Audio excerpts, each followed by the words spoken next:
Is this better? Damn it! Damn it! I can't believe this. Shit! Roll the intro again. Hurry!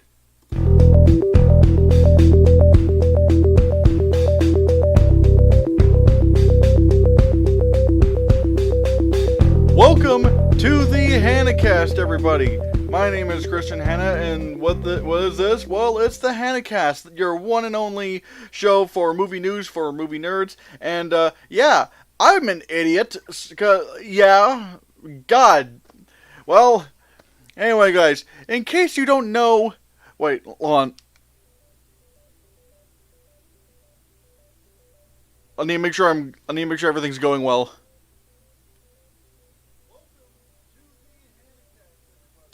Alright, cool. Anyway, guys, yeah. Now, yeah. Anyway, guys, welcome to the Hannahcast. Movie podcast. Movie news. Movie nerds. Yeah.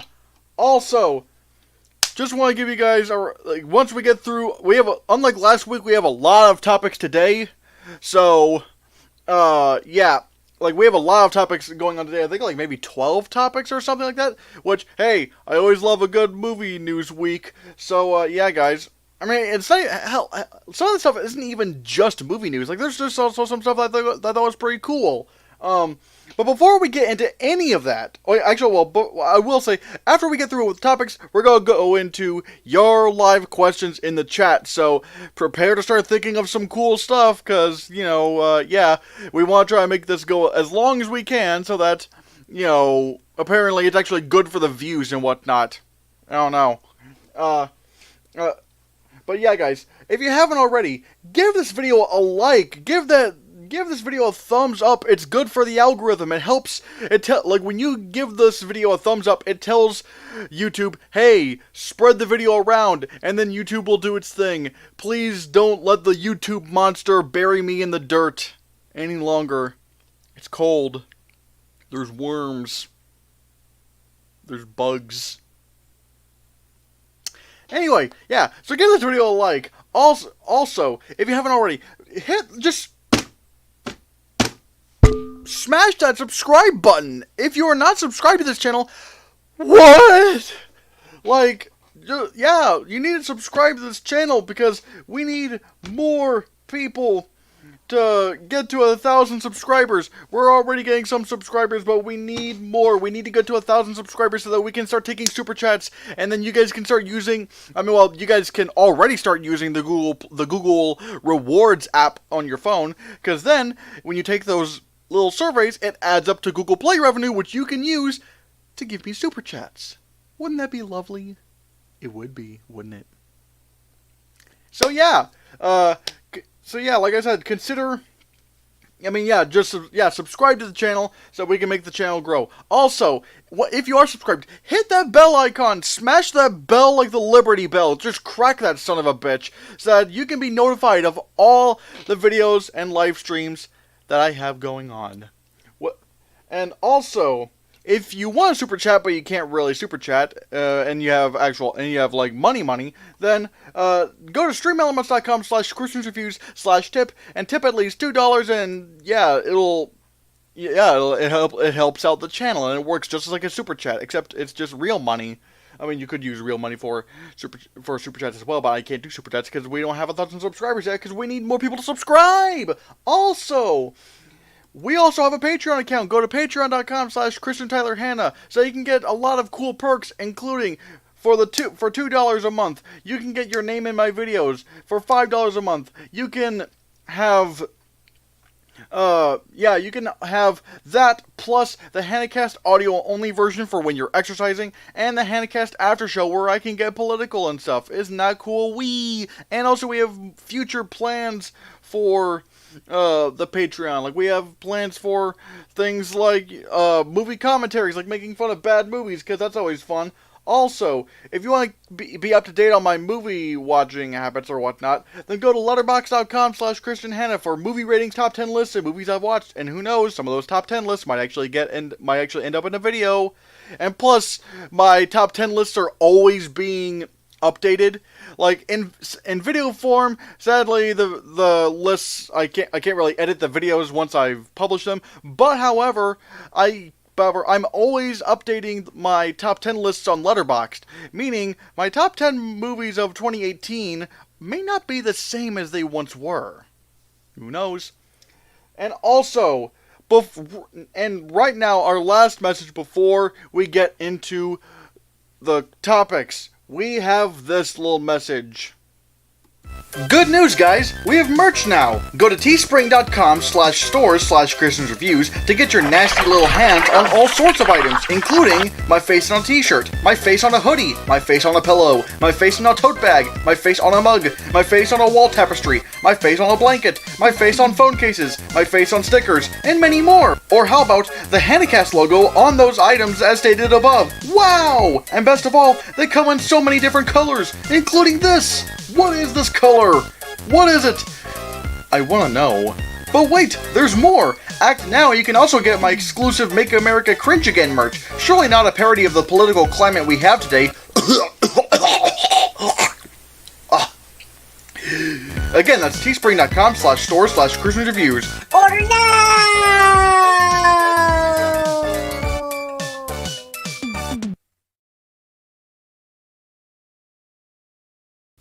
So yeah, guys, if you want to get cool merch like this cool merch that I have right here, the Hannahcast merch and whatnot, ooh, it's so sexy. Yeah, check out teespring.com/stores/ what is it? Right there. It's, teespring.com/stores/ChristiansReviews. I'm telling you guys, it's nice that having my face on your breast might just be very worthwhile. It just might be. Without any further ado, let's get on with the topics, guys. And our first topic is one that, again, is not movie related, but I just thought was cool. If you guys know the store Epic Games, it's where you can get things like Fortnite. And for the past few months, they've been doing this thing where, like, they have, like, games available for free every month. Every week. And these sales last a week. Well, the newest one, and I think so far the last one that they've gotten, that they're going to be having for free, at least right now, is Ark Survival Evolved. Again, completely free. All you have to do is just have an Epic Games account, and you can just purchase it for free and whatnot, and it's in your library forever. So yeah, as long as you have an Epic Games account and whatnot, you can download it to your computer. This is not an ad. I just think this is cool. Because I've always wanted to play Ark Survival Evolved because it has a really cool premise. It's like a building simulator like Minecraft or whatever, except you're on an island with a bunch of prehistoric creatures, and it has not only your favorites like Tyrannosaurus and mammoths, saber-toothed cats, and Stegosaurus, but there's also some creatures that you probably never heard of, like Beelzebufo, which is like a giant frog. Of course, let's see, Titanium Miramir, which is like a giant ant. They have Megalania, which is like a really huge version of a Komodo dragon. Just a bunch of really cool creatures. Now, granted, it's not scientifically accurate at all. Like Beelzebufo never got that big, and Titanium Miramir, the giant ants, never got that big. And same with a lot of the other creatures. But it is just something cool to watch. Like, it is something cool to play, and it's just a really cool world. And I would recommend getting this game. It does look pretty cool, and I might start doing gameplay videos of this. I might start doing that if Raphael will like whenever our schedules align to start playing this game. I might start doing some gameplay videos for this, because I think this is just a really cool looking game, and it's available for free, so you have nothing to lose if you get it. And again, this free sale is going to be going on until the 18th. Once the 18th rolls up, it's going to be back to like $40 or $30 or whatnot. So even if you don't play the game, I mean, you might in the future. So you might as well get it. But yeah, again, this isn't an ad. I just think it's really cool. Another cool thing that happened is the PlayStation 5 reveal. Now, granted, I'm not as big into games as much as movies, but, I mean, there are some games that I like. There are a lot of games that I do watch. Like, it's like I watch, like, full gameplays of them as if they were movies. I mean, yeah. Well, one of the games I thought was really cool was Spider-Man for the PS4. That came out a couple years ago in 2018. I never played the game, but I just watched the story. Like, I watched the story, the gameplay, and whatnot. It's one of the best Spider-Man stories I've ever seen. It's so cool. It has everything you love about Spider-Man, like doing some new things with him. And apparently, this holiday season, with the launch of the PS5, they're going to be, coming out with a sequel to that game called Spider-Man Miles Morales.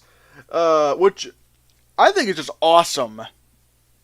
Because, like, I can't wait to go back to this world and just, watch this new story. Because that first Spider-Man game that came out a couple years ago, it's like, it had a great story, but also had some great fan service that led into the story, or at least, like, that, came from the story, like it wasn't forced fan service. I really like that, and, I'm really excited for... So yeah, I am really excited for Spider-Man Miles Morales. Miles Morales really is starting to become a very popular Spider-Man character. Like, he was in that first Spider-Man game and everyone loved him. And then there's Spider-Man Into the Spider-Verse, which, yeah, I think I have right here. Yeah, Spider-Man Into the Spider-Verse, which many people, including me, would consider... yeah, the best Spider-Man movie out there, and even won the Academy Award for Best Animated Feature, which, let's face it, no one ever thought it would. It's like, wait, like they're coming out with a Spider-Man movie? Yeah, like, Incredibles 2 is easily going to beat this movie. Nope. Spider-Verse, was beloved by everybody.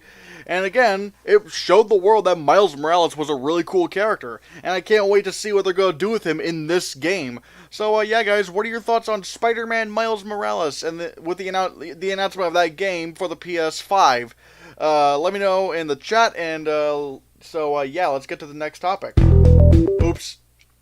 Yeah, our next topic is going to be, yeah, it involves got the new movie coming out. Well, it was going to be this year, but not anymore, as we'll see, as you'll soon see. Godzilla versus Kong. Godzilla vs. Kong was one of my most anticipated movies of this year, and then it got well, as of January, but then it got bumped. Well, again, I'll explain that later. But apparently, they just recruited someone else. They've recruited their composer, and he is Junkie XL. And that makes me really excited because Junkie XL really knows how to make some really badass music that you can just listen to, and it does feed into the story. I'm still shocked as to how Mad Max Fury Road didn't get a Best Original Score nomination. I mean, he did the score for Mad Max Fury Road, and it's awesome. Just listen to the track Brothers in Arms from Mad Max Fury Road. It's awesome. And he also did the music he collaborated with Hans Zimmer for the soundtrack for the score for Batman v Superman Dawn of Justice, which, love or hate the movie, that was a pretty damn good score. And adding in Junkie XL for Godzilla vs. Kong, I think is just great. I can't wait to hear what music he comes up with in this film. I hope it's really, really impactful music. I hope it's really good. So, yeah, guys, what are your thoughts on Junkie XL, being the composer for the upcoming Godzilla vs. Kong? Let me know in the chat, and, yeah, let's get on to the next topic. The next topic we have also involves Godzilla vs. Kong, because remember when I said that Godzilla vs. Kong was one of my most anticipated movies of this year? Oops. A lot of new Warner Brothers movies have shifted their release dates. And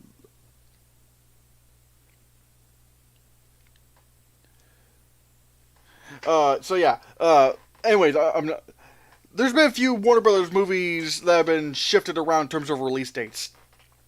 First of which is Tenet. It was going to come out early July, but now it's been pushed to July 31st of this year, which isn't long. I mean, it's definitely shorter than a lot of these other release date shifts. Yeah. This is this isn't that significant. It's just a few weeks, so okay. But I am still really looking forward to Tenet. Wonder Woman 1984 has changed the release date for its second time. Third time. Wait, no, is it second? Maybe second. I don't know. But originally, Wonder Woman 1984 was going to be in theaters already. Then it got pushed to August. Now it's getting pushed to October 2nd of 2020. Which again is pretty surprising. And then we have Godzilla vs. Kong, which was going to come out in November. Actually, originally it was going to be out in theaters. It was going to come out in March of this year. Then it got pushed to November of this year, and now it's coming out May 21st, 2021. Which, honestly, Godzilla vs. Kong should have moved. I knew it was going to move. I knew it. I know one of you, I think it was Pokesaurus, who said to me at some point, you were hoping Godzilla vs. Kong doesn't move. And I was like, no, you better hope this movie moves, because it's not going to do well in November, because there's so many other big budget release movies coming out. And I'm like, and considering Godzilla King of the Monsters flopped at the box office, becoming Godzilla, the 2014 Godzilla, it did pretty well. Kong Skull Island, it did pretty well. But not Godzilla King of the Monsters. Godzilla King of the Monsters flopped, and I'm like, you can't put this out in November, especially with this crowded of a crowd. So you can't, or this crowded of a release month. So yeah, they had to move this. Also, another interesting one is The Matrix 4. The Matrix 4 was going to come out around a little bit earlier in 2021, but it just got shifted by about a month or two. So it's not that significant. Although I'm going to be honest, I'm not sure if I'm really that excited over The Matrix 4, because I don't the Wachowskis haven't really done anything that good in a long time. So it's like, ugh. I feel like they kind of just, caught a break with The Matrix and kind of just haven't been able to recapture the magic. And now we have Tom and Jerry, which this one's gonna be like a hybrid of live action and CGI.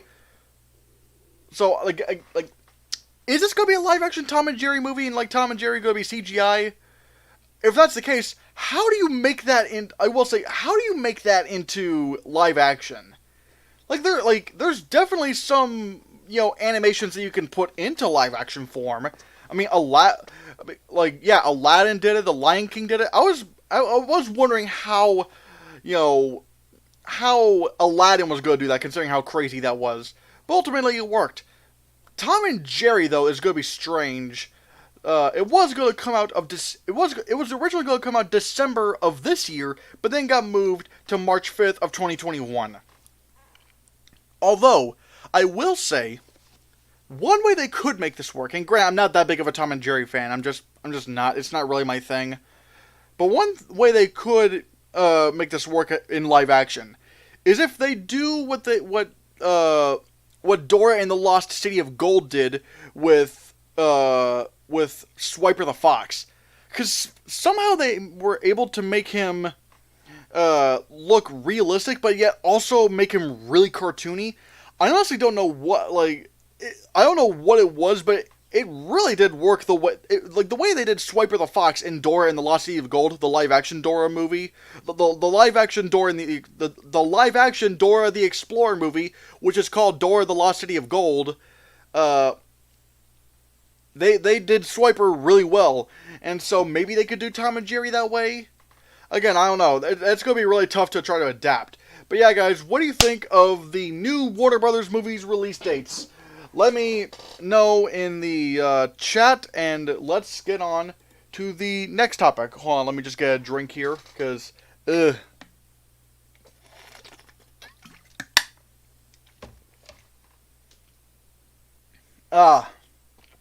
anyways, yeah, guys, this one's gonna be more of an angry kind of topic here, guys, because this treads on some let me explain. Apparently, actually, let me look this up.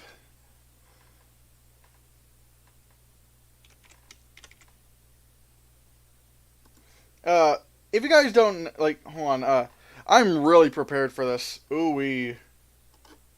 I swear I know what I'm doing, guys.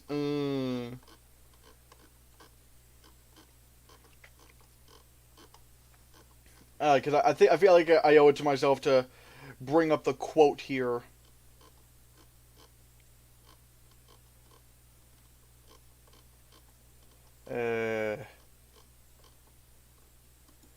Okay. Now, we all know the movie, Fantastic Four. The one that came out in 2015, considered by many to be like one of the worst movies of the decade and one of the worst superhero movies of all time. I'm one of the few people who thought it was actually kind of decent. Not great. It surely wasn't great. But it was definitely the best attempt at a Fantastic Four movie we've seen. I thought it was decent. I thought there were a lot more upsides than people give it credit for. Like, I thought the effects were pretty good. I thought the story was okay. The performances were good. Again, it's not like, Avengers Endgame levels or The Dark Knight or Joker. But again, I thought it was a decent film. I don't think it was. I thought the other Fantastic Four movies were way worse, especially the 1994 Fantastic Four. That was a Fantastic Four movie that was from 1994 that was so bad it was never released, and the only reason why we now know about it is because it was somehow leaked online. So yeah. But anyway, guys, one of the things that I thought was very odd that people complained about, that a bunch of snowflakes complained about, was that, why is Johnny Storm black? Oh, why is he played by a black guy? I don't like that. I don't want him to be played by a black guy. you know how snowflakes are. Like, they always complain about things that really don't need complaining over. It's like, really, why does it matter if Johnny Storm's black? It's not. And then they're gonna be like, but like, if it was, Black Panther being changed to a white guy, you'd have a problem. I'm like, yeah, we would have a problem with it, because the character of T'Challa, aka Black Panther, is inherently integrated with being a black guy. Like, that, there is a difference with that. With Johnny Storm, there's nothing about him that needs him to be white. But apparently, he wasn't the only character that was going to be black. Apparently, the director Josh Trank originally wanted Sue Storm, Invisible Woman, I think that's her name, I don't know, to be black. And here's what the quote says. I can't bring it up here, but I'll just say it. This is what Josh Trank said. He said, "There were a lot of controversial conversations that were had behind the scenes on that. I was mostly interested in a black Sue Storm, a black Johnny Storm, and a black Franklin Storm." Franklin is their dad, which oddly enough is my dad's first name as well. But continuing the quote, he said, "But also, when you're dealing with a studio on a massive movie like that, everybody wants to keep an open mind to, like, who the big stars are going to be. Maybe it'll be Margot Robbie or something like that. But when it came down to it, I found a lot of pretty heavy pushback on casting a black woman in that role." And then he continues on saying, "When I look back on that, I should have just walked when that realization sort of hit me, and I feel embarrassed about that. And I didn't, just out of principle." And he said, and again he's continuing, "Because those aren't the values I stand for in my own life. Those weren't the values then or ever for me. Because I'm somebody who always talks about standing up for what I believe in, even if it means burning my career out. I feel bad that I didn't take it to the mat with that issue. I feel like I failed in that regard." So yeah, he got pretty pissed. He got pretty pissed because for some reason Fox was really eminent on saying, "No, we don't want a black Sue Storm." Now, some people will try and make the argument, well, I mean, if they don't need to be, if the character doesn't need to be black, like to your point, Christian, if the character's race doesn't really matter, then why does it matter if Sue Storm is white? That's not the issue. My issue is, why did Fox have a problem with a black woman as Sue Storm? Why, tell me, what's wrong with that? I mean, yeah, it doesn't really... again, it does in the grand scheme of things, it doesn't matter. Because, again, it's not integral... The race of the character isn't integral to who that character is. But, again, I must ask, if it's not important anyway, why not make her black? I mean, if it doesn't, I just don't understand. My eyebrows kind of raise at that. It just makes me go, something tells me you have a problem, you have a serious problem with this. Which I feel like is not, which is really bad. And this is not that long ago either. This was, technically casting all that was done way before 5 years ago. But this movie came out 5 years ago. So, if this was, maybe, let's say it was 7 or 8 years ago, why was it still an issue then? Why is racism in Hollywood still an issue? Because, again, if the character's race isn't that important anyway, again, yeah, she doesn't have to be black. But why was Fox so apprehensive? Why were they apprehensive about making Sue Storm black? Again, something about this just doesn't feel right with me. It's sounds like you have some skeletons in your closet, Fox. It really does. Now, to be fair, they're not really technically at the time they were still under the same company of Fox News, but granted the movies and Fox News were never really that connected, so it's whatever. But it's I don't see, I don't know why they were so eminent on that. why did you have a problem with the idea with Josh Trank's idea of making Sue Storm black? I don't know. I mean, luckily Fox is now owned by Disney, which has been getting a lot better representation and whatnot. So, yeah, I'm not gonna make any solid conclusions. But all I will say is that it's concerning. It's concerning that this big studio like 20th Century Fox would just flat out refuse to have Sue Storm be played by a black woman. Especially if the character's race was not that big of an issue anyway. Because again, I mean, if the character's if the character's race isn't a big issue anyway, then why be so apprehensive about that? Why are you going against that idea? I don't know, but all I will say is that's concerning, people. It's concerning, it's disgusting, and here's hoping we can evolve better as a species further down the line. Without any further ado, guys, now let's get to our next topic, which is pretty interesting. The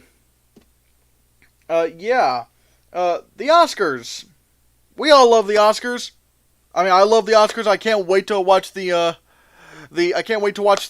Academy Awards every year. I also can't wait to watch the nominations announcement. It's always exciting. And even though my choices not always win, Lion King not winning Best Visual Effects, even though it really should have, the Oscars are still fun. And for a while now, initially there were 5 movies could get nominated for Best Picture. And then, after The Dark Knight didn't get a nomination for Best Picture, which got everybody mad, then the Academy decided to expand the Best Picture category to 10. And so for 2009 and 2010, and by those years I mean the movies in which the movie's release dates, not necessarily the ceremony. It's always kind of hard to try to explain that. But yeah. But regardless, after those 2 years, they decided to, we'll probably not do 10 nominees. We'll probably have a system to where it could be around somewhere between 5 or 10 nominees. The most likely of which being 8 or 9. And so we haven't gotten 10 nominees in a while. Well, as you can see with this little graph here, apparently the Academy of Motion Picture Arts and Sciences is implementing new eligibility and rules and whatnot for the Oscars, which means which means next year we will next year and hopefully for years, further on down the line, we will have a solid 10 nominees for Best Picture. Which I always thought is a lot more consistent. Why bother having, a fluctuation of 5 to 10? I mean, just pick, just have 10. I think 10 is good enough. It's more consistent. Everybody has, the top 10s of the year. So it's and, the Critics' Choice Awards has 10 nominees for Best Picture. The Producers Guild of America Awards has 10 nominees for Best Picture. It's why not have 10 nominees for Best Picture? You get more great movies nominated. But that's not the only thing they're doing. But apparently, what they're doing is that this is all an initiative to create more diversity in the Oscars, because this year there was a hashtag Oscars so white controversy, which I'll get to here in a bit. But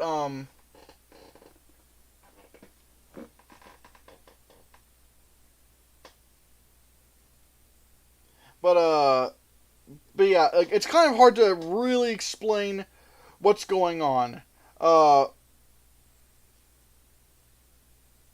Yeah, this is basically the entire. Yeah, here's basically the entire quote that they have right here. They said the Academy will encourage equitable hiring practices and representation on and off screen in order to better reflect the diversity of the film community.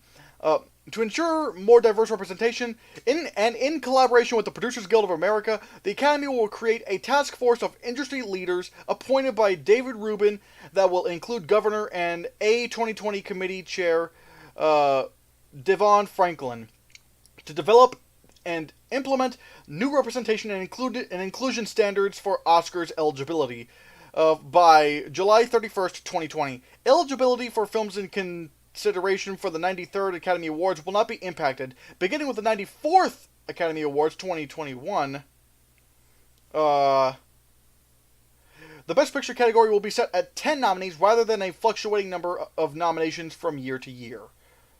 The Academy will also implement a quarterly viewing process through the Academy Screening Room, the streaming site for Academy voters, for Academy members, also starting with the 94th Academy Awards. By making it possible for members to view films released year-round, the Academy will broaden each film's exposure, level the playing field, and ensure all eligible films can be seen by voting members. Basically, what this means is this, like I said, this is all initiatives to have more diverse nominees and whatnot. Which I will say, the problem with the lack of diversity in the Oscars I never thought was with the Oscars. There is a problem of a lack of diversity. There absolutely is. But I really think people are looking at the wrong place. It's not the Oscars' fault. They're only nominating what's available. The job of the Oscars is to nominate the best. And here's where the main problem is. The main problem is Hollywood not giving enough chances for women and minorities to have those kind of roles off screen or on screen. I know everybody got pissed off that Greta Gerwig didn't get nominated for Best Director for Little Women, but let's check out the movies let's check out the nominees that did get nominated for Best Director. Let's check out who did get nominated for Best Director. Hold on, let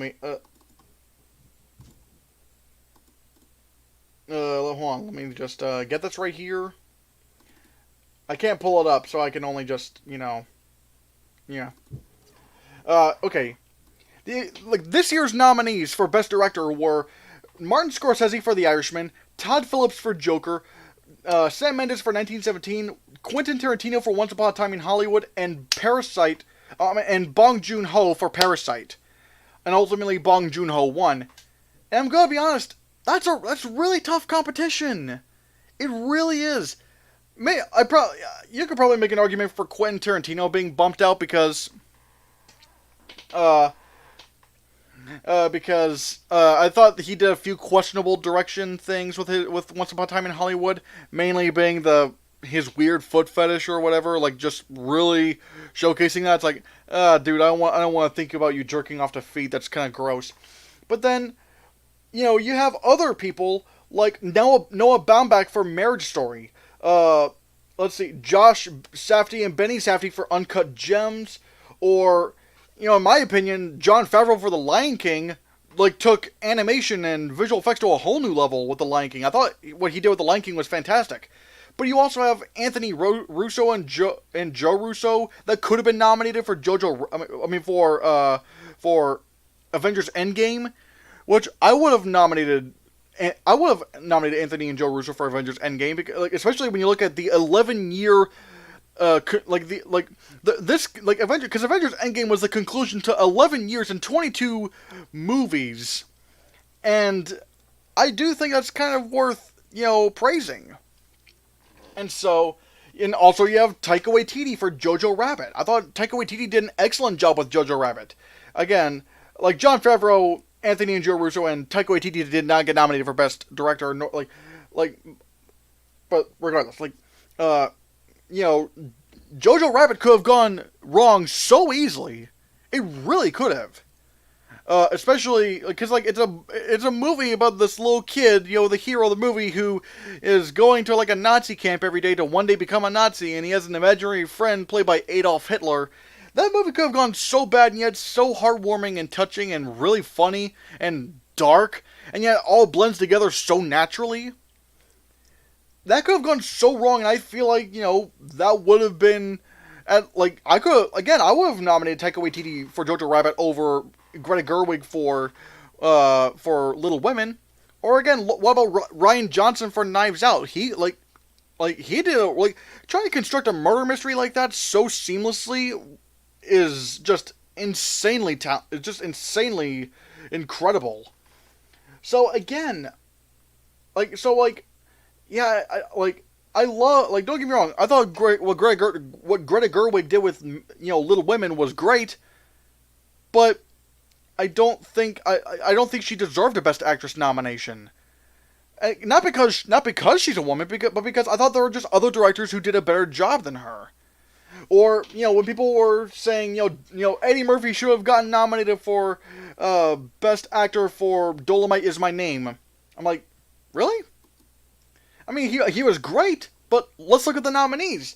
Antonio Banderas for Pain and Glory, Leonardo DiCaprio for Once Upon a Time in Hollywood, Adam Driver for Marriage Story, Joaquin Phoenix for Joker, and no one was beating Joaquin Phoenix, and Jonathan Pryce for The Two Popes.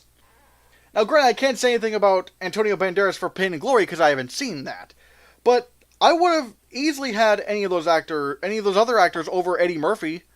Again, not because he's Eddie Murphy, but because I just thought they were better in those movies. And again, no one was going to beat Joaquin Phoenix to begin with, so is it really a snub if Eddie Murphy missed out on a nomination? Because he wasn't going to win it anyway. And then look at actors that also didn't get nominated for Best Actor. Let's take a look at Robert De Niro for The Irishman. He didn't get nominated. Or Adam Sandler for Uncut Gems, which everyone got pissed over that he wasn't nominated. Now again, I would nominate Adam Sandler, but again, he wasn't going to beat Joaquin Phoenix. Or what about Taron Egerton for Rocket Man? He was great, but again, no one was going to beat Joaquin Phoenix. So, is it really the problem here is not.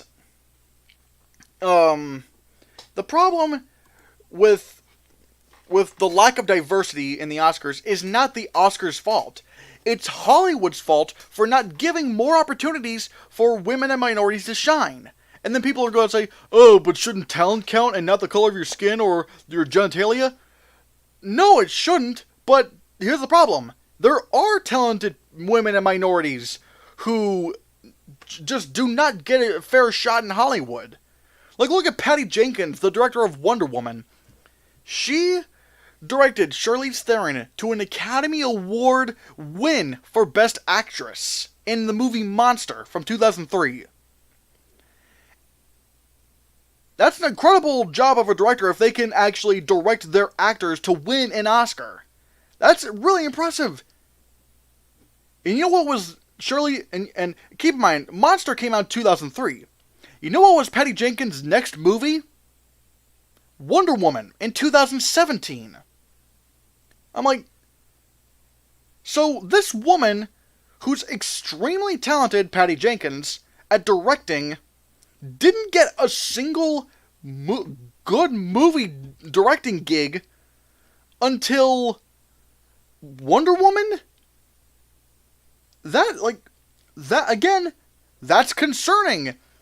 You can't blame the Oscars for not nominating women and minorities for category for the Oscar categories if there's no one worthy enough to nominate, or if Hollywood didn't hire one of those people to be in their more prestigious films. Because I'm telling you what, there's a lot of, white males out there who got way more jobs than Patty Jenkins. What are their names? Jason Friedberg and Aaron Seltzer, the guys who directed Epic Movie, Disaster Movie, and Meet the Spartans. How come they got more directing gigs than, in a more consistent rate than Patty Jenkins did? Oh, but Kristen, they're different movies. It doesn't matter. Apparently, Hollywood still thought, Jason Friedberg and Aaron Seltzer were more valuable than Patty Jenkins, the woman who directed Charlize Theron to an Academy Award nomination and win for Monster, which many people say is one of the best actress performances of all time. Don't blame the Oscars for not nominating women and minorities. They're trying to nominate the best. It's just Hollywood is not hiring some of the best. They're not hiring those people who have the potential to be something great. That's the issue here. The big issue here is Hollywood is too scared to hire women and minorities to for their big prestigious projects, especially when many of those people are really, really talented. And again, this is not me putting, diversity over talent. I am absolutely not doing that. My point is that there is diverse talent out there, but Hollywood doesn't want to give them a chance. So, again, while I do think these measures are very bold of the Oscars, especially since they're going back to 10 nominees, which I do like, don't for a second try to convince me that the whole Oscars so white thing is the Oscars' fault. It's Hollywood's fault. Hollywood does not give women and minorities a chance. They don't give them a chance to show what they can do, what stories they can tell, what talent they can bring. It's Hollywood's fault. And luckily we're getting better at that. But, again, I feel like the focus was just in the wrong place this entire time.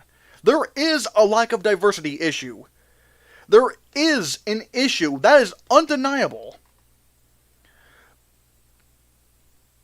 But again, look for it in the right place. Look for the source. Look for the source and you'll find your answers. And that's what I have to say about it.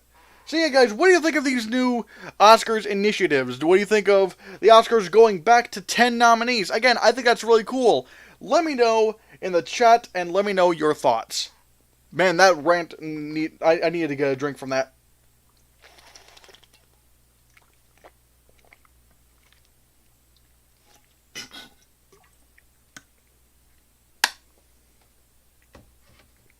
Anyway, guys, let's get on to the next topic. And this is also. Let's get on to the next topic, which is HBO Max. However, this time I'm not this specific HBO Max topic. I'm not going to be, hurling at them over, but I will here in a bit, like with some other topics. But regardless, one of the movies that was prominent on HBO Max is Gone with the Wind, a movie that came out in 1939, won Best Picture at the Academy Awards, and just so happens to be pro-Confederacy during the Civil War. I mean, the movie takes place during the Civil War, and from what I've heard, it's pro-Confederacy, meaning the South, meaning slavery, pro-slavery. Now, granted, I can't say anything about the movie because I've not seen it. I would watch it if HBO Max, worked on Roku's, but regardless, I'll complain about HBO Max here in a bit. A lot of people got mad at HBO Max because they removed Gone with the Wind temporarily so that they can implement, some new messages or what. Well, basically, having, a commentary in the beginning, before the movie starts, or I don't know where it's going to be. Basically discussing, the history of Gone with the Wind and how, this movie's kind of racist and whatnot. And, sort of like how you see, in a bunch of, cartoons and whatnot that feature racist depictions. They have, Whoopi Goldberg come out, or they have, critic Leonard Maltin come out and, discuss the racial history of those programs. Well, they're going to be doing something like that for Gone with the Wind. Now, everybody got pissed off like, oh, you're erasing history. I'm like, well, they're not erasing, they're not taking HBO, they're not taking Gone with the Wind off forever. They're only taking it off temporarily so they can add in that new message. Which, I'm surprised they didn't do that sooner, but whatever. Again, I can't say anything about Gone with the Wind because I haven't seen it. I will try to watch it one of these days, especially since it's hailed by maybe like one of the greatest films of all time, although I'm not sure how I will feel about that, considering it is pro-Confederacy, and that's pretty bad. But regardless, I won't harp on HBO Max for this.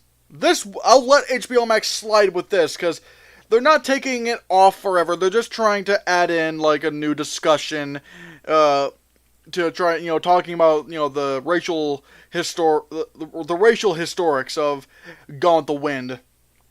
So I'll let them slide on that. Like, I'm not gonna get worked up on that. But yeah, guys, what do you think of Gone with the Wind being taken off temporarily from HBO Max, so they can add in some new racial messages? I think it's a good move. So yeah, guys, let me know in the chat, and let's get on to the next topic. Alright, guys. Now I can start complaining about HBO Max. I'll let the Gone with the Wind thing slide. I'm like, okay, I see where you're coming from with that. Alright. I support it. But what the fuck is HBO Max thinking? Looks like, remember when they announced that they were going to have like a content hub that was going to be like all like just DC stuff? Remember when they said that, sort of like how Disney Plus has Disney, Pixar, Marvel, Star Wars, National Geographic. HBO Max has a bunch of stuff too, including things from, HBO. HBO Max Originals. Well, they don't have a content hub specifically for that. Or Cartoon Network, or Adult Swim, or Crunchyroll, Studio Ghibli, or Warner Brothers. Oops, there's no Warner Brothers content hub. Whoopsies. Or, wait, is there? I don't think there's a Warner Brothers content hub. I don't think so. Let me look.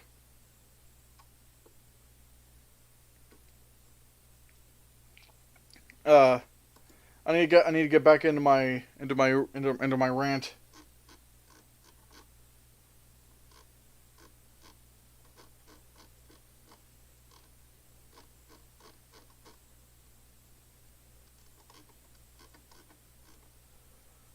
Yeah, they don't have, Warner Brothers hub, they don't have that. True TV, the True TV hub, nope, they don't have that. Nope.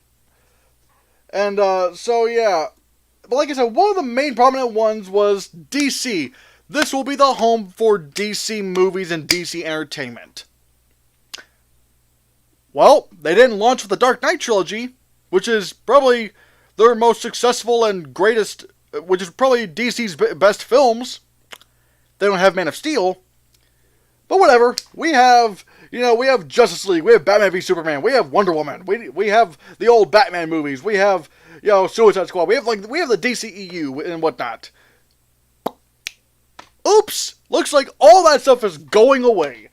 The DC programs going away from HBO Max either this month or have left already include Batman, Batman Returns, Batman Forever, Batman and Robin, Catwoman, The Losers, Jonah Hex, Batman v Superman, Suicide Squad, Wonder Woman, Justice League, and Teen Titans Go to the Movies. What? Are you shitting me? HBO Max. As if you couldn't get any worse. As if somehow you couldn't get any worse from falsely advertising programs that would be on your service. To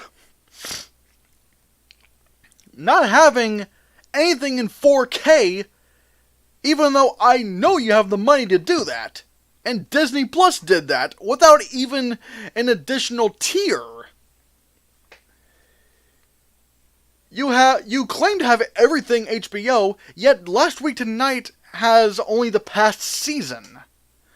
You launched with no big marquee titles, like Like, Disney Plus, they launched with The Mandalorian. They launched with The Mandalorian, Lady and the Tramp, High School Musical, the musical, the series, The World According to Jeff Goldblum. What do you have? What are your two biggest tentpole originals as of now? The Not Too Late Show with Elmo and Looney Tunes cartoons. One of them is for little children, and the other one, I think, is a dying franchise with Looney Tunes. Like, no one's going to subscribe to HBO Max purely for, yay, Looney Tunes cartoons. No! And as if having, like, not being available on Roku and Amazon products, which are the two biggest streaming platforms out there, and not making a deal with those two before you launched, unlike Disney Plus, which already had all the deals figured out, before, like half a year before the launch of the service. No, let's not do Roku. Let's not do Amazon. Like, no, fuck them. Like, people want to watch their movies on their phones, right? Like, we get the kids these days. They want to watch movies on their phones. They don't want to watch them on television screens. Like, what are we thinking? And now you do this, HBO Max. Now you do this. You're taking off the majority of what DC movies... The majority of DC movies on your service. Some of the biggest tentpole... the biggest tentpole ones you have. I'm just like, why? Why? And apparently their reasoning for this was, oh, we're going to have a rotating catalog of DC films, don't worry. I'm sorry, but when you have a hub that says that's for DC, a DC hub, you don't get to rotate shit like that. You don't get to. Yeah, sometimes Disney Plus rotates their stuff, like Home Alone 1 and 2 aren't on there. Garfield's not on there right now. Percy Jackson and the Olympians, The Lightning Thief, left for a bit, but now it's back. Yeah, it's a little bit annoying, but guess what? All the Marvel stuff, or at least that they have acquired thus far, is still on Disney Plus. Some of the licenses have to expire, like Ant-Man and the Wasp and Avengers Infinity War. Okay, but, Black Panther's still on Disney Plus. Iron Man's still on Disney Plus. Almost every DC movie, almost every of the MCU is still on Disney Plus. The Star Wars movies, the only Star Wars movie we're missing from Disney Plus is Solo, which is going to be released onto Disney Plus next month, because it's currently on Netflix. But the Star Wars movies are still on Disney Plus. All the other ones, they're all still on Disney Plus. The Disney Vault, like the classic anime Disney movies, like, Sleeping Beauty, Lion King, Aladdin, all that, Little Mermaid, Beauty and the Beast, all that good stuff, still on Disney Plus. HBO Max, you have a DC hub. You said this was going to be the home for DC, and you are taking so many of these movies out. Tell me HBO Max, what's your plan with HBO Max? What's your plan? Because I don't get it. I don't know what this is supposed to be. I thought HBO Max was going to be like this really cool thing, but it's like every other week something else goes wrong with HBO Max. I can't even watch the damn thing because you still have not made a deal with Roku. And the only reason why I've not, said more about it on Twitter and whatnot is because there were more important things going on in the world right now. And granted, yeah, this is a first world problem issue. There are way more serious issues, especially human rights issues, going on more than this. I acknowledge that. I'm not saying this is a more important than those other issues. But this is a movie show. The Hannahcast right here is a movie show, so I'm gonna complain to you, HBO Max. Why can't you get your shit together? Why must you always screw something up with your service? You had a bad start already, and now is and now you're telling me, like, the vast majority of your popular DC shit is going away? I mean, look, yeah, no one likes Catwoman, but, you know, it's DC. It's part of the DC family. You put that on the service, and you're taking all these ones away? Especially some of the more important ones, like the old Batman movies, because, you know, I mean, not just from how influential the first two were, but also how bad the series eventually went. You know, to show, like, yeah, we made these mistakes and whatnot. Or your current DC, your current DC extended universe with, like, Batman v Superman, Suicide Squad, Wonder Woman, and Justice League, which, granted, yeah, people hated Batman v Superman, Suicide Squad, and Justice League, but guess what? They're part of the DC family. They're part of the DC family. And all these are leaving HBO Max. Again, I just gotta ask, why? Why can't you be consistent with this? Like, what you're doing right now is doing what fucking DC Universe did, the fucking streaming app for DC content, which we'll get to here in a bit. But that service never appealed to me because, granted, all of their original shows have gotten, like, great reviews, from Titans to, what was it called? Like, Doom Patrol, Swamp Thing, Stargirl, Harley Quinn. All those shows on DC Universe, yeah, they've gotten really good reviews. But in terms of movies, they have, like, at most I saw, like, maybe 5 big tentpole films. And again, they would still rotate. What I was hoping from HBO Max is what I was hoping from HBO Max, you guys would listen to like, the issues you had with DC Universe. Because what's the point in DC Universe if you don't have the DC Universe? No one's going to subscribe to DC Universe because, oh, look, Son of Batman, or Batman Ninja. I'm not shitting on those movies, but clearly more people know and appeal to something like Batman v Superman way more than to the straight-to-DVD DC stuff. And you can't even... And so, like, when you have the chance to fix your mistakes and go, alright, we have a new streaming service, HBO Max, it's going to be the home of DC. We're even going to give it its own DC hub, content hub. Great! Oh, and by the way, we're taking all these movies off. We're taking all of them off. Just put a big X, haha, we got your money. We're not, giving you what we said we would. For fuck's sake, HBO Max. Can you not do anything right?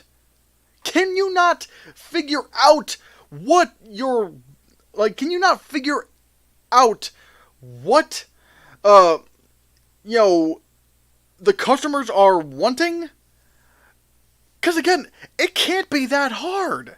It can't be. You just put them onto it. It's like, I don't know. I honestly do not know. Like, this is just ridiculous. I'm just like,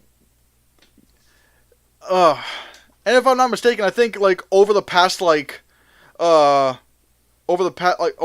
weeks or whatever, like, HBO Max has only gotten, like, 1,000 subscribers, whereas Disney Plus got, like, 10 million subscribers on day one.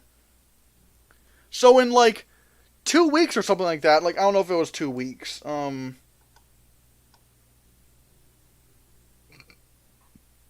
maybe around, I don't know, 2 weeks, 3 weeks, I don't know. So, maybe around 2.5 weeks, let's say that. In 2.5 weeks, HBO Max has only gotten 1 million subscribers, and yet Disney Plus got 10 million on day one. Why? Because Disney Plus knew what they were doing. Granted, they were new to, which is weirder because Disney is new to streaming. HBO, Warner Media is not new to streaming. They have Crunchyroll, they have Verve, they have HBO Now, which we'll get to here in a bit. But so they were more ahead of the game when it came to and DC Universe. So they knew more about streaming than Disney did, and yet Disney was a lot better at it. Disney Plus is really good, really successful. And I honestly don't know what to say about HBO Max at this point. It's like every other week something bad happens with HBO Max. Which, look, I wish I could root for them.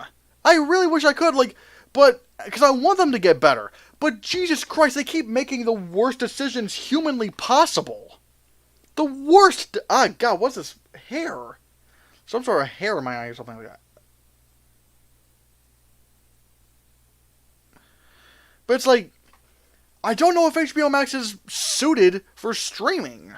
I don't know if, Warner Media is, knows what, I honestly don't think they know what they're doing. I honestly don't. They just keep screwing up somehow. Anyway, guys, what are your thoughts on so many of these DC movies leaving HBO Max? Whether you love them or hate them, you gotta admit, this is pretty shady and stupid. So, yeah, guys, let me know in the chat, and let me know your thoughts and whatnot. Anyways, God, I need to get another drink.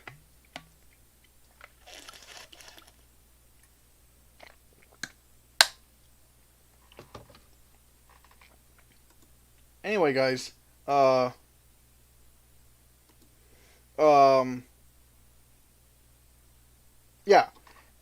Now, let's get to our next topic, which is the, one of the shows on DC Universe called DC Daily, which is pretty much like a DC news show, daily, that was on DC Universe. I've never seen it because I'm not subscribed to DC Universe because I'm not paying $5 a month or $7 a month or something like that for such little content.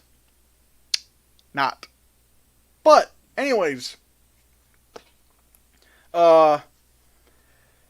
apparently DC Daily has been canceled on DC Universe. Why is that significant? Well, because it's a very cheap show to make. It's like, it barely costs anything to make this show, and yet they're canceling it. People are suggesting, could this be the end of DC Universe moving forward? I think so. Because I'm just going to be honest, DC Universe was a bad idea for a streaming service to begin with. It really was.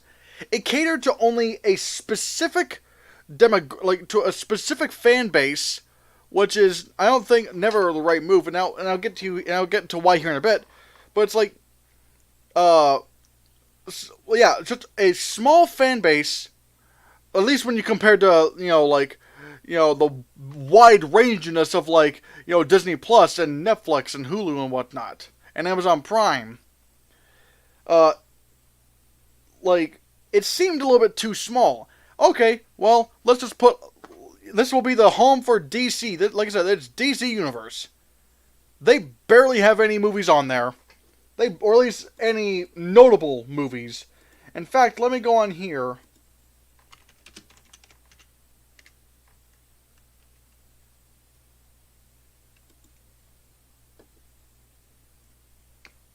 Yeah, let's go on to DC Universe, because apparently they will show you what they have. You just can't watch it unless you have a subscription.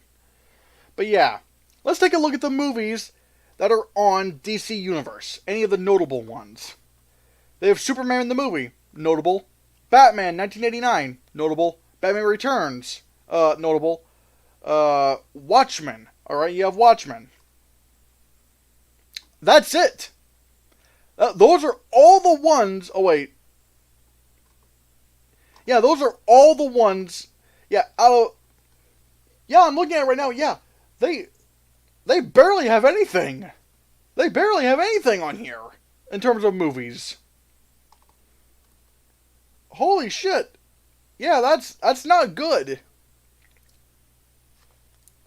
So, like, yeah, DC Universe only has 4 of their notable movies. Well, what else do they have? Mostly just the straight-to-DVD schlock that nobody gives a shit about. So, wait, okay, so you're already going towards a very niche fan base. And look, I'm not hating on DC. I'm a DC fan. But I would say the exact same thing if there was like just a Marvel streaming service or just a Star Wars streaming service. It's too niche. So not only do you have a streaming service that's for a very niche audience, but you barely have any of your big tentpole films, and the ones you do have rotate. I don't understand that. And even the TV shows that they have they have limited seasons. Again, I have no idea why. That's really stupid.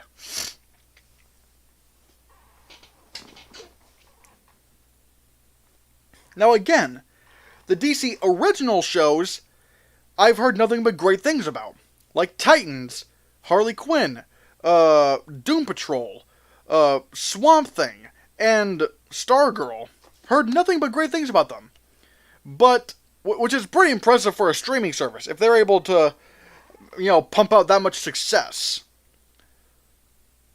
But man, like DC Universe was just a big mistake. And seeing as how DC Daily is being canceled, I do think this signals the end for DC Universe. Not that it matters, because, I thought HBO Max was going to become, like, the best, like, the big home for DC, but as we see here, nope.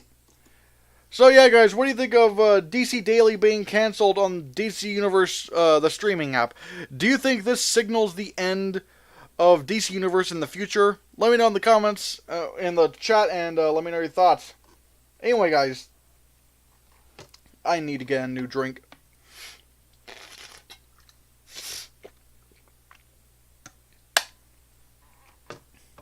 But yeah, now let's get to the next topic, which also involves HBOs. Well, apparently, ever since HBO Max came out, people were so confused as to, because that means there were now 3, HBO apps. And people had no idea how to, figure it out. Like, wait, which one's which? And here's basically how it goes. HBO Go was the streaming service where, like, if you subscribe to HBO through a TV, service, like on your actual TV, like through cable or whatnot, HBO Go would allow you to, HBO Go would allow you to stream HBO through that. Then you have HBO Now, which is just the streaming, HBO. Like, HBO Now is just like regular HBO. It's just streaming. You don't really get on your TV or through cable. It's just online and whatnot. And of course, there's a Roku app for that, even though HBO Max doesn't. And then HBO Max is supposed to be like the big HBO thing that has just turned into a complete disaster. Well, apparently some things have been changed. For one, HBO Go is going in the trash. Apparently, they're canceling. They're taking down the HBO Go app. Which I'm wondering what's going to happen to the people who already have HBO Go. You better do something about that. And then you have HBO, and then they're relabeling HBO Now as just regular HBO, and HBO Max is staying the same. Probably going to get worse over time. And so now we have only 2 streaming platforms for 2 streaming HBOs, HBO and HBO Max, which. Yeah, I feel like it's a little bit. Yeah, I feel like it's a good move. It makes it a little bit less confusing, although I was never really that confused, but whatever. But, yeah. Not really much to say about that. It's just, Yeah, I hope they give something. I hope they give the HBO Go users something. Like, I hope they give them access to the the regular HBO app or something like that, because that'd be kind of shitty if you just kind of dropped them with like nothing else. So whatever.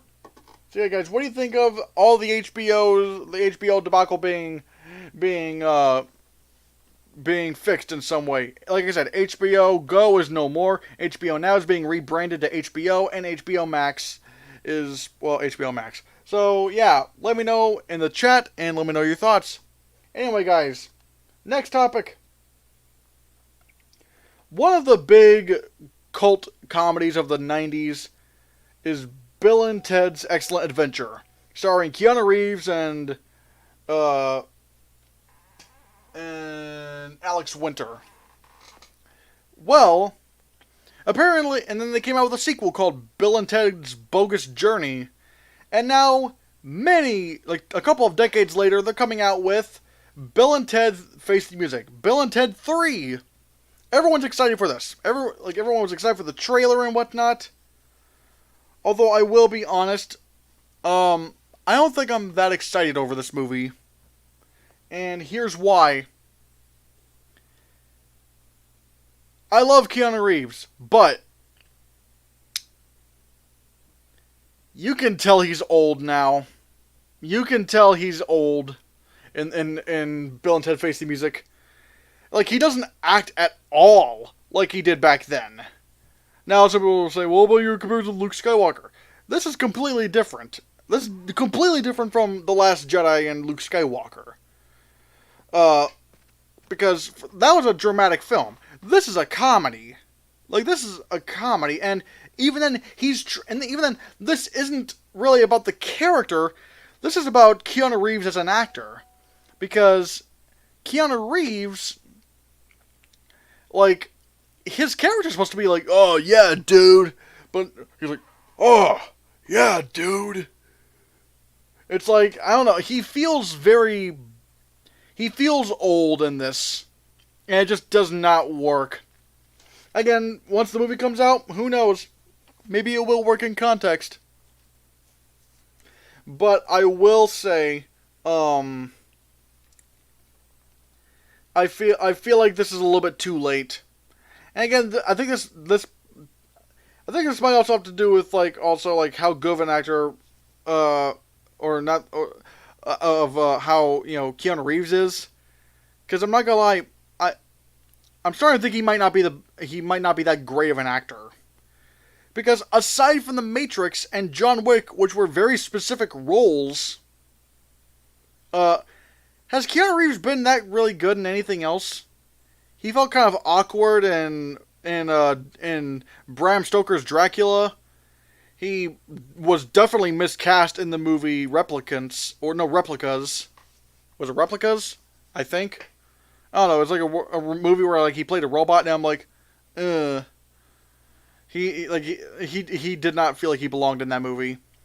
And so, I don't know. I'm gonna be honest. I'm starting to doubt Keanu Reeves' ability as an actor. He's just not selling me as Ted. He's just not. Alex Winter seems to have it. But I don't know. I feel like Keanu Reeves is kind of. Yeah, I think this movie is coming out way too late. Everyone's has really fond memories of Bill and Ted and whatnot, but I think that there's. I think we might have an issue here. So anyway, guys, what do you think of Bill and Ted Face the Music? Have you ever seen any Bill and Ted movies? What do you think of Keanu Reeves' old self in this? Let me know in the comments down below. Let me know your thoughts. Anyway, guys, our last topic before we get into our break and then the live chat. I have a review for you guys, and it's Artemis Fowl. Disney's Artemis Fowl. Now, the reason why I'm saying this is because apparently on Friday, yesterday, the movie dropped onto Disney Plus. It this was originally going to come out last year, and then it came out. Then it was pushed to May of this year, but then due to COVID, then due to the lockdowns and whatnot, and the shutting down of movie theaters, Disney kind of went, yeah, we might as well just drop this onto Disney Plus. We're not gonna make any money off of this. And I was wondering, that's not a good sign. And yeah, I can see why. Artemis Fowl is definitely not a good movie. I hate saying this, which I still find it funny whenever people still try to claim that Disney pays off movie critics or bribes them in some way, even though so many movies like last year got bad reviews. Disney movies last year got bad reviews, but oh well. Uh, people will be stupid, but yeah, I have like I don't think Artemis Fowl is a complete dumpster fire. Like there are some good things about it. Like I thought this one fairy character was pretty cool. You know, she was kind of spunky and whatnot. I thought she was cool. I thought production wise the movie was great. I thought yeah, I thought the production value, like the costume designing, the production designing, the makeup, and even the visual effects are all done really well. The visual effects, especially, are crazy. Like, there's this one scene uh, involving time freeze, like something like how do I describe it? It's like time freeze collapsing in on itself. You have no idea what I'm talking about, but it's incredible what they were able to pull off with the visual effects in this film. It looks really, really innovative. Uh, but my main problem with Artemis Fowl is that it's really just a nothing movie. Nothing significant really happens. It's like, oh, this like this kid who has like no personality whatsoever. Like I couldn't tell you a single thing about the kid Artemis Fowl. Like nothing. I couldn't tell you a single thing about him. Uh, he just seems like he's got everything. Like he knows exactly what to do all the time and whatever. And now, uh, yeah, and like some things happen, but I don't know. It's just a very nothing movie. It's just nothing. Again, nothing significant happens. I mean, again, there's some cool visual effects stuff, but that doesn't save the story. Uh, there are some very weird moments and whatnot. Uh, like especially with something that Josh Gad's character does. But again, it's really hard to review this movie because there's nothing really that significant about it. Like, there's nothing remarkable about the story. There's nothing remarkable about the characters. Um, there's just nothing really remarkable about it, which is surprising because this is directed by Kenneth Branagh. This is the guy who directed the first Thor, which I thought was a decent film, but it wasn't great. But still, it looked, but whatever. Uh, he directed Cinderella, which I liked. And he directed Mary Shelley's Frankenstein, which I thought was very underrated. It's the one with Robert De Niro as the monster. Like, this guy can be a great director. It's just, this was just a misfire. This was a mistake. But again, it's just like it's just a nothing movie. Just nothing interesting really happens. So yeah. What do you think, guys? What do you think of? If you've seen Artemis Fowl, what are your thoughts? Let me know in the comments below what you think, or in the chat. And so yeah, that's my review of Artemis Fowl. I know it's short, but again, there's just nothing really that much to talk about with this movie. It's just a nothing movie. Anyway, guys, that will do it for the topics we have right now. And if you allow me, I'm going to take a little break so that I can take your live questions here in a bit. So, bye!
And we're back, everybody. Oh.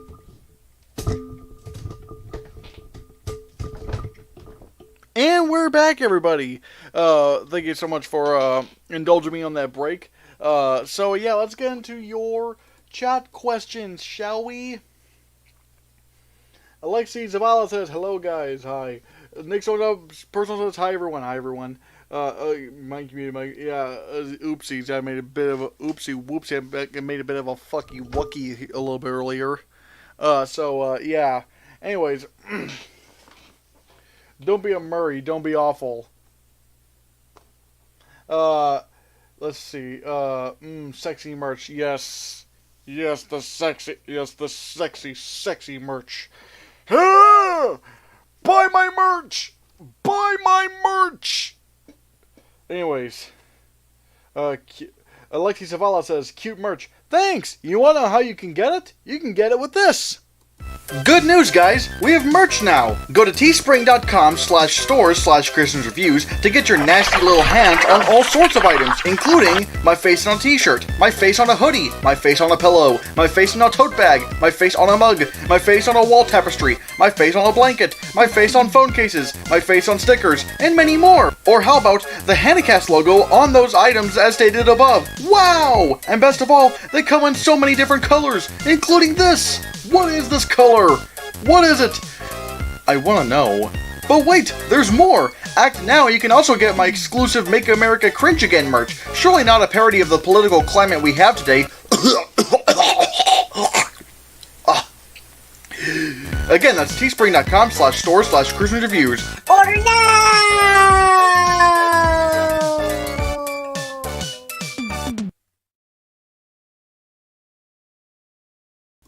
Man, I really committed to the bit, didn't I? So, yeah. Just get my merch at teespring.com/store/ChristiansReviews.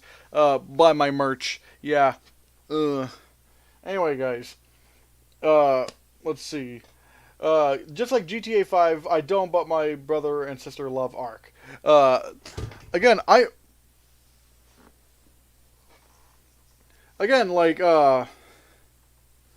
it doesn't cost anything. It is free. I mean, I always say better to have it and not need it than need it and not have it. So, yeah.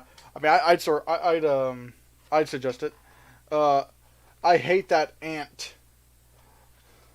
Oh, you're talking about the Titanomirmas, the giant ants? Oof. Speaking of Spider-Man, which scenes you thought were actually... Speaking of Spider-Man,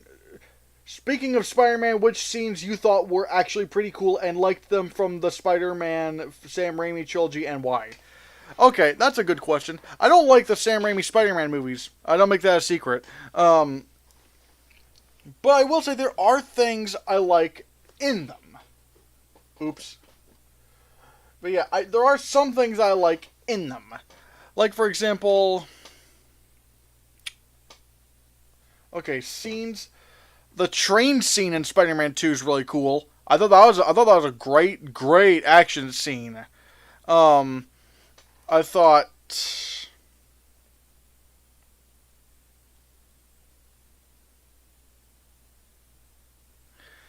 the birth of the Sandman scene from Spider-Man 3 was really good. I thought that was a great scene. I'm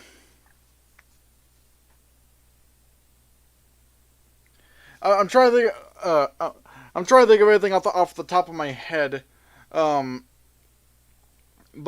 again, I do think there are some good scenes in the Spider-Man trilogy, just not enough for me to say that they're good. But again, that's just my opinion. Oh, Pokesora says, "Oh, I'm so excited for Godzilla vs. Kong. Even more now. I love Godzilla music." Yeah, I thought the music in the 1998 Godzilla was really good. I thought the 2014 Godzilla had some really good music. Again, I don't like the 1998 Godzilla, but again, I thought the music was pretty good. So yeah, I'm not sure which will win in Godzilla vs. Kong. I think really Godzilla has to win because, like, narrative-wise, here's why. We got two Godzilla movies and one Kong movie, meaning we got more of an attachment to Godzilla than we do with Kong. We only saw Kong for one movie, and again, we don't have that kind of attachment to him as much as Godzilla because there are two Godzilla movies, whereas, like I said, with, Kong, there's only one Kong movie. So, yeah, I do think Godzilla's gonna win that fight. Um, I just think narratively, it just makes the most sense, and it's more satisfying that way. Yeah, I'm not saying that's 100% going to happen, but I do think, Godzilla's going to win that fight because, why would the person I don't know, like, yeah, I don't think Kong's going to win. I'm going to wait for Spider-Man Miles Morales. This and the new Ratchet and Clank game are the only games I want for the PS5 at the moment. Does that mean you can't wait for the Spider-Man game? I don't know. I don't know that. I don't know. There's a little bit of conflicting information going on here, but I am really excited for Spider-Man Miles Morales. But yeah, I'm not really. Although I don't really know anything about Ratchet and Clank, so yeah, I can wait. No matter what, I will watch it. Are you talking about Oh, you're probably talking about Godzilla versus Kong. Uh, okay. I hope it moves. I'm glad it moved. I hope it's a success. Yeah, it should have moved. It really should have moved. It looked like it did, because there's no way Godzilla versus Kong was going to do well in November. It was just not. No. I can't. Next personal says, I can't wait for Wonder Woman 1984 and Tom and Jerry. I'm excited for Wonder Woman 1984, although I'm not really that excited for Tom and Jerry. I'm just not a big Tom and Jerry fan. Fan four stick. Yeah. I haven't seen any of the Fantastic Four movies. Most of them are just not worth watching. The only one I think is worth... Well, then again, I will say, I would watch them to see how bad they can be, especially the 1994 version, which, granted, I can't... Like, there wouldn't be a point to me reviewing that one because it was never even released. So, yeah. But, like, they were pretty bad back in the day. And again, I do have my issues with the 2015 Fantastic Four, but I thought it was a lot better than people gave it credit for. Snowflakes. They weren't offended by his blackness. They were offended by his fire powers. I don't get the joke. But yeah, snowflakes. The 2005 Fantastic Four was hilariously awful. Honestly, I don't know about hilariously awful. I just thought it was just kind of like, at least in my opinion, kind of just run of the mill bad, just like, nothing that impressive. Again, I thought the 1994 Fantastic Four was way more hilariously bad than that, but that's just me. Nick Pokesaur says, I don't like Fox. Well, again, again, if we're talking about 20th Century Fox, how do I describe it? It's like, I know that deep down, like, every studio has, like, deep down, every company and every studio has some sort of dirt on them. They do. My main thing with the whole Fantastic Four thing was that it happened so recently. But again, this doesn't change my opinion of the movies that come from 20th Century Fox. Like, I still think X-Men Days of Future Past is great, Deadpool's great, the new Planet of the Apes movies are great, again. But, yeah. But, again, don't worry, because, 20th Century Studio, well, it was called 20th Century Fox, but now it's being rebranded as 20th Century Studios. That's now being done by that's now being helmed by Disney. And Disney has been pretty progressive in recent years, so here's hoping. Alexi Savala says, I love Godzilla. He's my favorite actor and has no dialogue whatsoever. He's not really an actor, though. He's a mythological creature. He's a fake creature used with CGI, so I don't know if you can really say that this is, See, I don't think, I don't know. He's not really an actor. I mean, you might be joking or whatnot, but I don't know.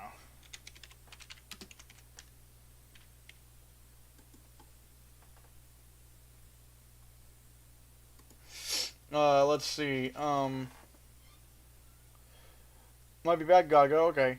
Um, it's like if Disney Plus removed Home Alone 1 and 2 and the old Garfield movies. Oh, wait. Yeah, but at the very least, I mean, yeah, I thought that was stupid, but at least, they're not taking off, like, big Marvel movies or big Star Wars movies. So it's like, HBO Max is on PS4 and Xbox One. I don't know if you have either. Just something I want to point that out. No, I don't have any of those. But again, I just don't know why HBO Max wouldn't make a deal with Roku and Amazon. Like those are two very big prominent streaming platforms. Which, again, I don't know why they didn't make a deal with those two. I think it's just stupid. I haven't seen any of the Bill and Ted movies. I haven't seen the second one. I've seen the first one. First one's pretty good. We still need. Nick's one personal says we need to wait on Keanu Reeves in Sponge on the Run before we really argue. Okay, let's face it. Like Sponge on the Run is not gonna be Keanu Reeves' shining moment in terms of acting. It's just a cameo where he plays like a head in a tumbleweed. It's like I don't think that's gonna be getting him any Oscars anytime soon. So I don't see that.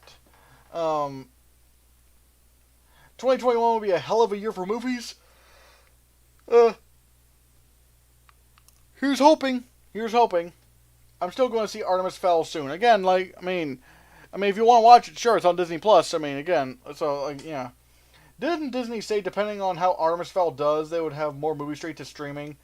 I don't know what source that came from. Yeah, I would probably, wherever source you read that from, I need you to, if you can, like, let me know what source that was, and I can tell you if it's reliable or not, because if Disney Plus spent hundreds of millions of dollars on Artemis Fowl and then just ended up dropping on Disney Plus and the movie got so many bad reviews, they're not going to, I really don't think they're going to do anything with this franchise yet. I mean, they're not going to continue this franchise. Miles is still relatively new. I think he made his first appearance back in 2011 or 2010 in the Ultimate Spider-Man comics. Yes, he actually, Miles Morales actually made his first appearance, I'm looking at this online, Ultimate Fallout number 4, August 2011. So that is a pretty recent character. Yeah, and it's pretty cool that he was the star of Spider-Man Into the Spider-Verse. So, yeah. I hope they bring him into the MCU. I honestly hope not. Because, like, I still want some other like, how do I describe it? It's like we've already just gotten to know Peter Parker. This new Peter Parker. I feel like they should how do I explain it? It's like it's sort of like why I don't want Deadpool in the MCU or yeah. It's like, I still want there to be some stories outside of the MCU. And I think Spider-Man Into the Spider-Verse is a great example of that. So, yeah. The Godzilla actor thing was a joke. I mean, yeah, I figured, but it's like, yeah. So, yeah.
Ooh, I think Screen Rant, and no movie, and no, I mean movies in general, like the new Mulan.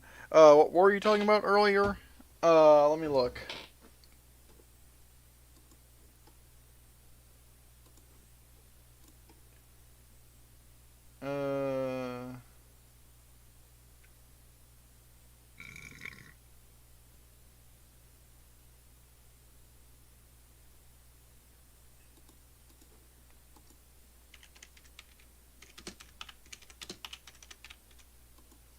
Let me read this.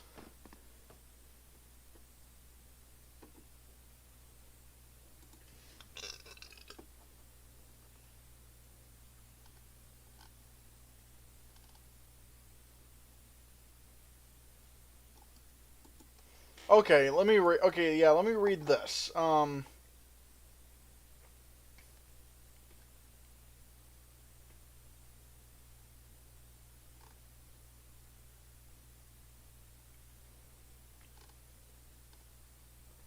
Book franchise because it's a novel.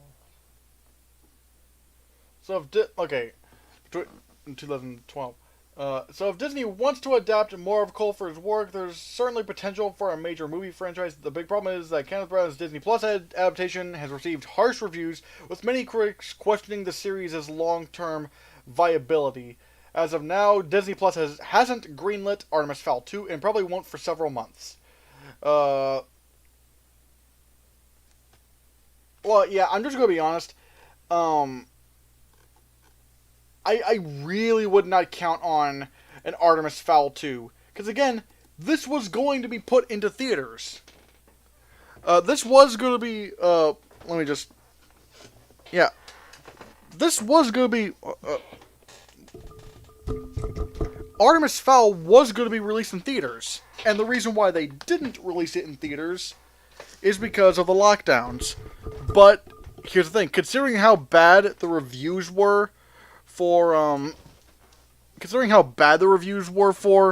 Artemis Fowl, it probably would have tanked so... I mean, hell, they already lost money by putting it on Disney Plus. So...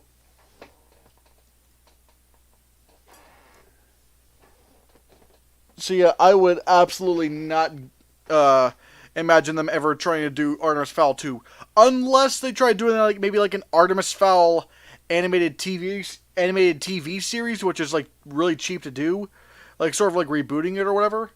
But yeah, I do not think at all that they're going to do Artemis Fowl 2. So yeah.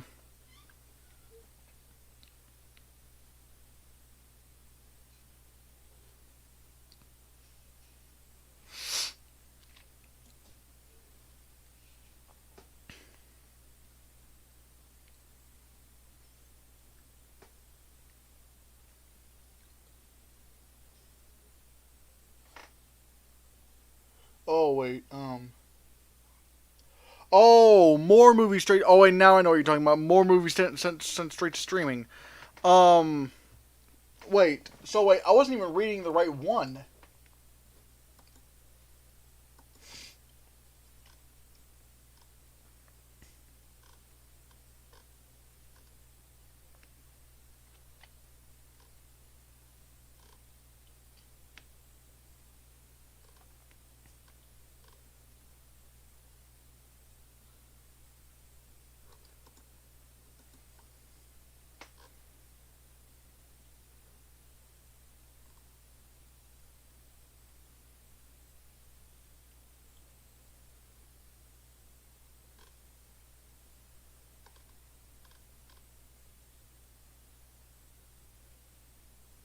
Okay, so yeah.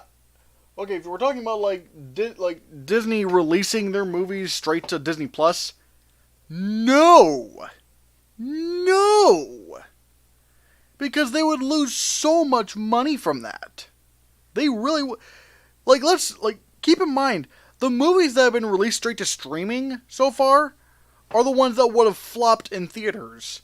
Like, either because they inevitably got bad reviews, or didn't look all that good, or just didn't seem like movies that would make much money anyway. Like, for example, Trolls World Tour. Ultimately did get good reviews, but was anyone really clamoring for Trolls 2?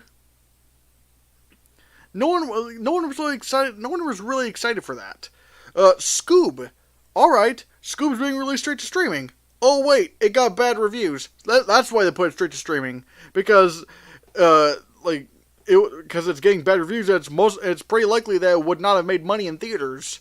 And now Artemis Fowl. It got some of Disney's worst reviews in a long, long time, and so that would have it would have flopped so badly in theaters. And look, listen, Disney lost money on Artemis Fowl by putting it on Disney Plus because the facts show that movies in theaters make more money than they would on streaming. So do not think, I do not think at all that Mulan's going to be put onto Disney Plus. It's not. No, like, or Black Widow or any Star Wars movie. No, because the reason why they put Artemis Fowl on Disney Plus was because it wasn't good. Like, they saw that it wasn't the movie they had was just not good, and it was just not gonna do well in theaters, and everybody was hating the trailers. Whereas with Mulan, people are somewhat anticipating this movie. Like, this movie's so yeah. I really do not think Artemis Fowl is any success of Artemis Fowl on Disney Plus, which I don't think it will be successful on Disney Plus because no one was really excited for this movie to begin with. You're not going to see Mulan go to Disney Plus, or at least like it will eventually be on Disney Plus, but after it's had its theatrical run. So yeah. Alexi Salvala says, I'm still not sure who will win in Godzilla vs. Kong. Godzilla's atomic breath can reach up to 900,000 degrees and kill 1.2 million Celsius, while Kong is much more smarter and thinks and strategizes. I think he stands a chance against him and would be a fair fight. I mean, look, I don't know about the physics of who would win. I just think thematically it just wouldn't really make sense for Kong to win. Because we've had two Godzilla movies before. Like we've had two Godzilla movies and one Kong movie. And if this is the two of them coming together, then I feel like I just don't think it would be anywhere near as satisfying if Godzilla didn't win, because we have more of an attachment to Godzilla than Kong in this universe. So yeah.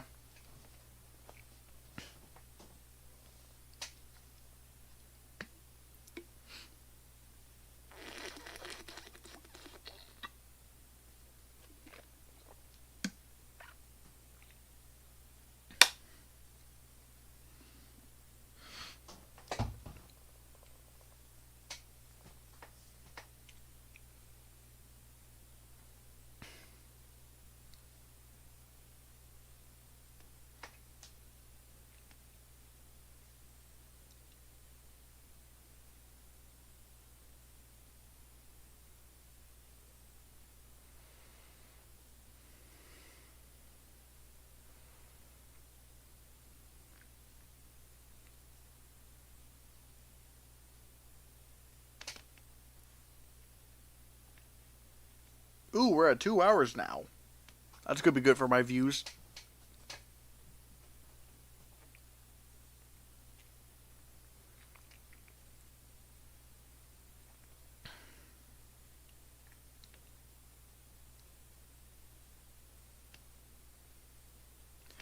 Alright.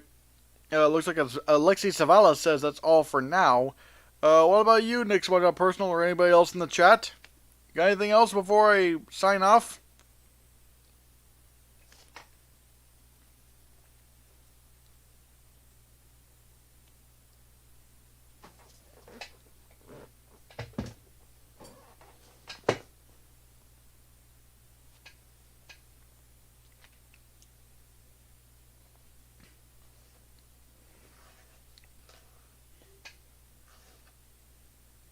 But anyway, guys, yeah,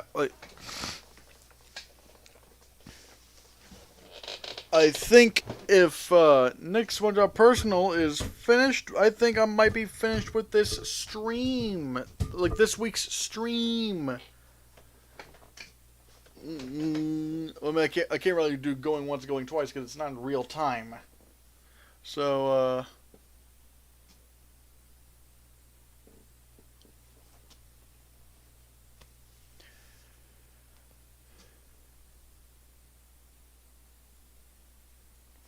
But anyways, yeah, let me, looks like Nick's... I think I might call it a day for this... I think I might call it a day for this installment of the Hannahcast... I think I might call it a day for this episode of the Hannahcast, everybody. Thank you so much for watching. remember, guys, just as a few reminders, I want you to give this video a thumbs up. Just like whoever you are in this stream, give this video a thumbs up. It's gonna be good for the channel. It lets YouTube know that people want to see this and that they're gonna spread this around, and that's just gonna make this channel bigger. Also, hit that, just smash that subscribe button, because we want to get to 1,000 subscribers so that we can do things like super chats and whatnot. And you can use the Google Rewards app to do things like take surveys and get Google Play revenue. You can use that Google Play revenue for super chats, but we can only do super chats once we've hit 1,000 subscribers. So come on, guys, let's do it. Let's just smash that subscribe button. And if you are smashing that subscribe button, smash that bell button. Smash it, that motherfucker, like the Liberty Bell. Because, yeah. Also, because the bell will allow you to be notified of upcoming videos and live streams and whatnot. Also, if you want to super chat but you can't really super chat and you do have money and whatnot, then go to streamelements.com/ChristianReviews/tip. You are helping support the channel if you do that. Also, guys, I have a Patreon account. Go to patreon.com/ChristianTylerHannah for perks. Like, for example, for $2 a month, you can get your name in my videos. And also, for $5 a month, you can get the Hannahcast audio-only version and the Hannahcast After Show, where the After Show is pretty much where we talk about anything we want. Also, we will be adding some new things to the Patreon, including audio